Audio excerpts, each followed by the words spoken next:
আমাদের youngster cricket academy থেকে উলিপুর থেকে আমাদের একটা প্রতিভাবান খেলোয়াড় এবং আমাদের একাডেমি থেকে 2 জন নারী ক্রিকেটার বিকেএসপিতে সুযোগ পেয়েছিল। তার মধ্যে একজন মিথিলা আক্তার আর একজন শামিমা খন্দকার সিনথিয়া। সে আমাদের সাথে উপস্থিত আছেন। তার আজকে আমরা অনুভূতিগুলো শুনি। তোমার বিকেএসপিতে যাওয়ার পরে আসলে উলিপুর থেকে বিকেএসপিতে যাওয়ার পর তোমাকে কেমন লাগছিল, যে ওখানে যা তোমার অনুভূতিটা একটু বলো। অনেক সুন্দর, এখনো ভাবি নাই উলিপুর থেকে কোথাও যাইতে পারবো বিকেএসপিতে। আমাদের উলিপুরে একমাত্র একাডেমি ইয়াংস্টার ক্রিকেট একাডেমি। এর সকল খেলোয়াড়দের অনেক ধন্যবাদ, তারা আমাকে অনেক সাহায্য করেছে অনেক দিক দিয়ে এবং ওরাই সবকিছু করেছে।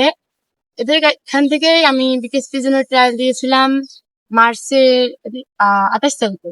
ওখান থেকে চান্স পাওয়ার পর বিকেএসপিতে গেছিলাম 1 মাসের ক্যাম্পে। ওখান থেকে অনেক কিছু শিখেছি, এখানে শিখেছি অনেক কিছু, ওখানেও শিখেছি। ওগুলো সব মিলে এখন অনেক উন্নতি করেছি, নিজেই বুঝতে পারতেছি। বাসায় এবং অনেক প্রতিবেশী অনেক কিছু বলতো, কিন্তু তাদের কথা না করে ভাইয়ার সাথে কথা বলেছি, আমার কোচের সাথে। ওনারা থেকেই এখন ইনশাল্লাহ ভালোই খেলতেছি। দোয়া করবেন আপনারা সবাই।